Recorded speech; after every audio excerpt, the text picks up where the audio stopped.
Bonjour à tous et bienvenue sur la chaîne 53 Tordouse. Alors avant de commencer, n'oubliez pas de liker ou vous abonner si cette vidéo vous a plu. On part tout de suite dans le vif du sujet. La vidéo du jour sera la critique des critiques concernant la pompe par aspiration sur les voitures. Putain! J'ai eu chaud. On y va. Je ne sais pas pour quelle raison, mais depuis ce week-end, j'ai eu pas mal de critiques revenant vers moi concernant l'utilisation de pompes par aspiration pour les vidanges de véhicules. Et je me suis rendu compte qu'en fait, que Lidl avait sorti une pompe 12 volts pour l'aspiration des voitures. Ça correspond très exactement à la montée des visualisations sur ma vidéo, sur ma chaîne. En tout cas, j'espère que ma vidéo servira à tous ceux qui veulent tester la pompe par aspiration. Je tenais ici à éclaircir certaines données sur ma chaîne. Alors il faut que vous sachiez me concernant qu'en aucun cas je suis sponsorisé par qui que ce soit, ni par les chaînes, ni par une marque en particulier. Tous les matériels que j'ai achetés, je les fais de ma propre poche, et toutes les vidéos que j'ai faites concernant ce matériel que j'ai acheté, c'était pour informer, je dirais, la youbosphère, si on peut l'appeler comme ça, pour informer les gens sur, je dirais, les points positifs et les points négatifs du matériel. Je ne suis pas comme certains youtubeurs, je ne reçois pas du matériel gratuit de la part de fournisseurs pour vendre, je dirais, ce matériel. Je ne fais pas non plus de l'abattage, c'est-à-dire que je ne promets pas des cartes fidélité, des cartes cadeaux pour appâter le client pour venir me voir. Les gens qui viennent me voir viennent me voir parce que le sujet sur la vidéo les intéresse. Alors si je fais mon travail, je le fais parce que ça m'intéresse et j'aime bien informer les gens en général. Les premières critiques que j'ai vues concernaient l'utilisation de pompes par aspiration pour les véhicules. Alors beaucoup d'entre vous m'ont dit il faut absolument pas utiliser de pompes par aspiration.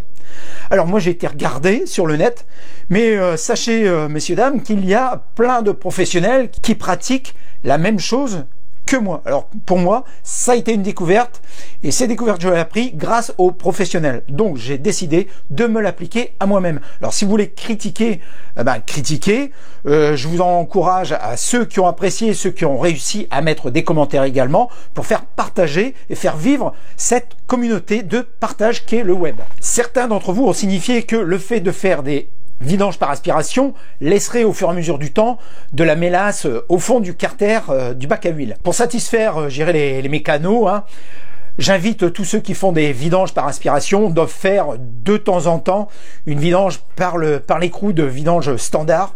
Ceci pour éliminer tous les dépôts qu'il pourrait y avoir dans le carter d'huile au fond.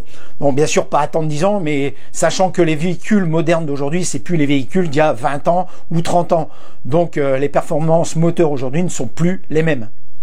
La deuxième remarque qui m'a été faite concerne le serrage du filtre à huile.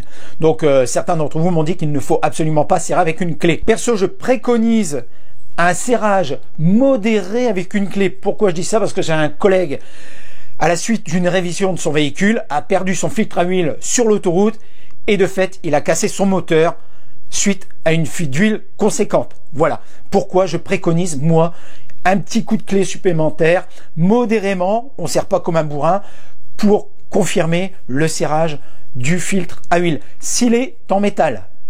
Le troisième point qui a été évoqué, ce sont les dons PayPal. Je dis simplement aux gens, si vous voulez faire un don PayPal, vous pouvez le faire. Il n'y a aucune obligation. Je ne mets pas de pistolet sur la tombe des gens pour leur soutirer de l'argent. Je laisse faire les gens, ils sont libres de faire ce qu'ils veulent. J'espère avoir répondu à la plupart d'entre vous concernant les critiques qui m'ont été faites. Cette vidéo est enfin terminée. J'espère avoir été suffisamment clair et précis concernant cette vidéo par vidange par aspiration.